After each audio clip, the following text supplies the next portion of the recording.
Hey, YouTube vinyl community. This is a video that I've kind of been meaning to do for a really long time. I obviously just shoot videos on my phone, but I feel like I've tried to shoot this like 3 or 4 times, and it gets kind of rambly. Because I am a little bit rambly if you see my recent finds videos. But I am going to go through half of my jazz collection in one video and half in another. I've been wanting to do this, so I'm just going to get right into it and run through it. Jazz is my favorite thing on planet Earth. These double Blue Note sticker action. So here we go. First up, I have got Gato Barbieri, In Search of the Mystery. This is an amazing free jazz album on ESP disc. The sad part is that it's on ESP disc, so it sounds horrible. It sounds like garbage. But this album is just amazing. There's some fantastic cello work on it. This album was a big deal to me the first time I heard it. I don't think I'm as in love with it as I was the first time I heard it, but it's still like definitely one of my favorite free jazz albums ever. And then following that, we got some more Gato Barbieri. This is Chapter 1, Latin America. I think I've talked about this in a video before. This is just, it's a masterpiece. It's a supreme masterpiece of avant-garde jazz, Latin jazz, all these things. Barbieri was just amazing. He's got some stuff on Flying Dutchman also that's really good. And this is on Impulse. And this is super easy to find. It's not a hard record to track down at all. I think I got mine for $2 at McKay's. Up next, kind of a novelty, but also one of the most valuable records I own. I bought this, I didn't even buy it. I had a friend who got this for Christmas. They used the download code and they were like, well, I mean, what do I do with this? You want it, Connor? So now I've got it. This copy of John Benjamin, I Should Have Learned to Play Piano.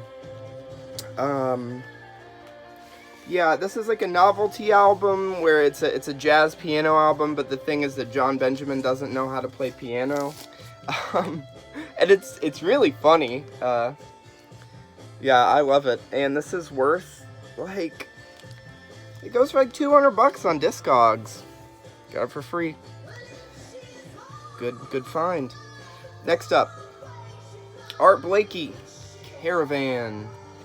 Classic. This is an OJC pressing from the 80s. $5 on Discogs, I think. Sort of paid for it. I think these OJCs sound great. And I can never really afford like a lot of first pressings of things, but I do have a few, as you'll see later. But yeah, Caravan, Art Blakey, love that album. Next up, probably the best jazz album of the decade, tied with another one that I'll show later. Jamie Branch, Fly or Die. Jamie Breezy Branch is an amazing trumpet player. She writes these sort of Latin-inspired songs, but they definitely sort of have that quality of like Out to Lunch, where it's always right on the verge of breaking into something insane. Yeah, it's fantastic. I love Fly or Die. Next up, one of like my prized possessions. This is Anthony Braxton's For Alto, but it is not just For Alto. It is a test pressing of For Alto. Now, this is not the test pressing for the first pressing on Delmark, which I think was in 69? 69, I think, because this has a barcode on it, so it's a later reissue. But it is a test pressing, which is really cool. And I mean, is this considered a classic, jazz people? I think it's a classic. And I can't get it in there. There we go. Yeah, Anthony Braxton For Alto. Next up, one of my few first pressings of a Blue Note, Donald Byrd, A New Perspective. Sorry, it was flipped around. I'm looking into my camera. I couldn't read it. This is A New Perspective. Sort of a gospel-inspired hard bop album. Really good. I'm not actually a big Donald Byrd fan. He's got 2 or 3 that I think are great, and then the rest of it I could kind of do without. But this one is really good. I really like A New Perspective. And this is another one of those Blue Notes that is easier to track down. I think I paid $25 for this, and it's in great shape. And this is one of the other Donald Byrd albums. I've never heard Blackbird, but this is fucking fantastic. Street Lady, this is just scuzzy jazz funk, fantastic. You know, and I don't usually go for that later era of Blue Note. You know, I can really probably only think of 2 or 3 Blue Notes after 1972 that I go crazy for. I think this is from 72 or 73. The other one, you guys can crucify me, Stanley Jordan, Magic Touch. I think that record is great. Next up, one of my favorites ever. Also got Gato Barbieri on it. Don Cherry, Complete Communion. Fantastic, free jazz, avant-garde jazz, whatever you want to call it. This is a Blue Note 75 reissue, which is the greatest reissue series of all time. Yeah, this record is just fantastic. And the thing is, this isn't even his best on Blue Note. The Symphony for the Improvisers that came out right after this is just monumentally great. Don Cherry is one of my favorite jazz artists of all time, and this album is a great one. Next, more Blue Note. I think this is one of 2 or 3 Japanese pressings I have. This is Sonny Clark, Cool Struttin'. Great album. I'm not going to take it out of this Blake sleeve because it's kind of annoying. This is a more recent reissue that I got on Amazon for like $20. I don't really know how that happened. 100% pure LP. It sounds fantastic, obviously, but yeah, wonderful album, classic album. Not my favorite Sonny Clark. I think I'd have to give that to Sonny's Crib, but that has Coltrane on it. You can't really compete with Coltrane. Next up, Stanley Clarke, School Days. Please don't judge me. I think I showed this in a video before. I gave it a try. It's kind of like a lighthearted version of Herbie. I think it reminds me a little bit of like Man-Child and Secrets. And I personally really like those records. This is kind of, it's super cheesy, you know, but sometimes that 70s fusion, it's not bad. Next up, here we are in my favorite artist of all time. By the way, this is Pavlov's Dog playing right now, Pampered Menial.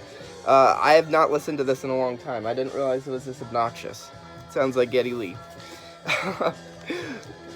You know what this is. One of the greatest albums of all time. One of just supreme masterpiece. I've showed this in a video before. Ornette Coleman, The Shape of Jazz to Come. Desert Island Disc. I could play this on repeat and I would never get sick of it. Similarly with this one.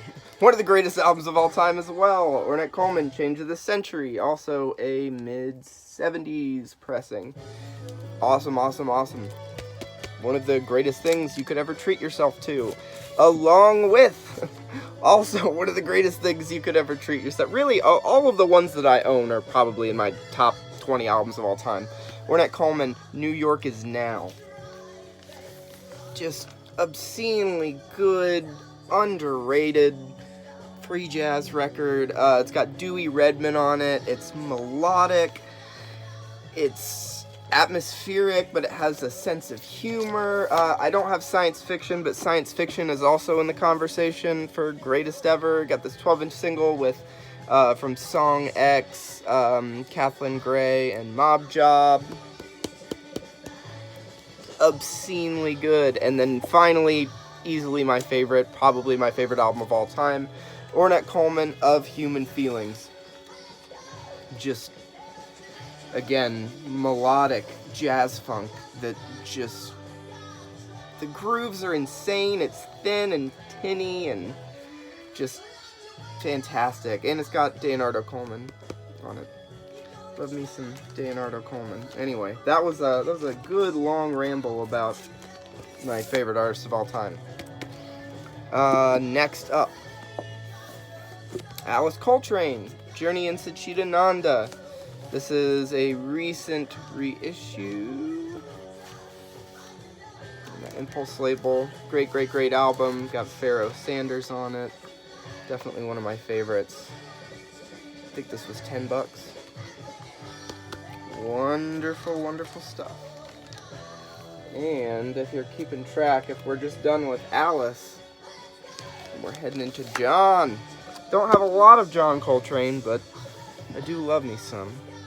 This is John Coltrane and Johnny Hartman, 1980 reissue. It's not in the best shape, as you can see from the sleeve, but I think this was $6 or something.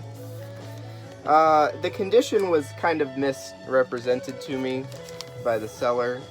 I probably wouldn't have gotten it if I would have known. This is an album that you probably want a quiet pressing of. This is pretty loud, but this is a wonderful album.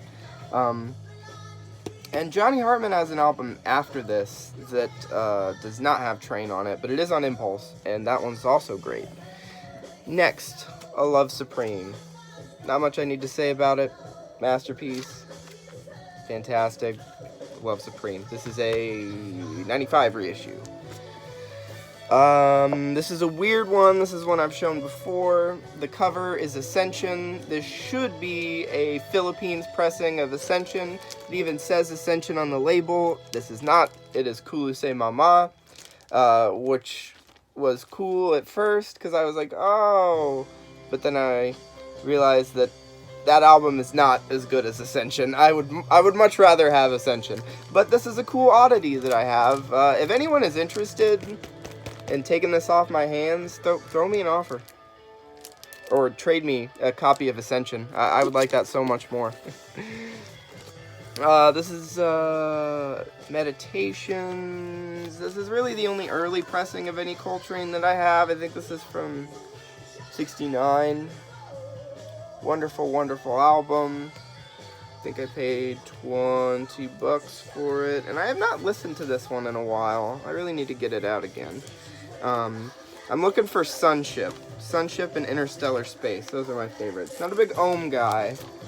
Interstellar Space and Sunship are pretty great, though. Now we're in the Miles. Birth of the Cool. Later repressing. Capital One. Don't buy those shitty European ones. Miles Ahead. One of the later Columbia digital mastered repressings. It sounds fine. I really don't mind that it's digitally mastered. Got 2 copies of Porgy and Bess here. Got a first US stereo and the digital repressing one. Happy to have them. Love me some Porgy and Bess. Kind of Blue. Fantastic. Ubiquitous. Lovely album. Every time I go and dog sit in downtown Chattanooga, I throw this on. It makes me feel like I'm I don't know, like a fancy yuppie living in New York City. Next, Sketches of Spain. Later repressing, I think from 2011. It's like $3 at McKay's. I mean, I think it was actually $2.45. And now McKay's they've raised all their record prices. There's still some good stuff to find there, but they've definitely cranked it up. Bitches Brew. This is the one right after the first pressing. Got some wear on it, but it sounds great. Yeah, this is the one right after the first pressing where they changed it to the new Columbia label with the gold on it. More Miles. Live at the Fillmore. Supremely underrated. Yeah, a lot of people aren't big on this one, but I think it's great. Derek Higgins has showed this a few times. I think I got turned onto it from Derek Higgins. Got this at the Refinery. It was like $10. because I also got it with this one, which was also 10 bucks. I used to have a love-hate relationship with this album, but I think it's more love now. I always thought it was kind of overrated, but Rated X is just like one of the best songs I've ever heard. That's All the Miles. Eric Dolphy, Out to Lunch.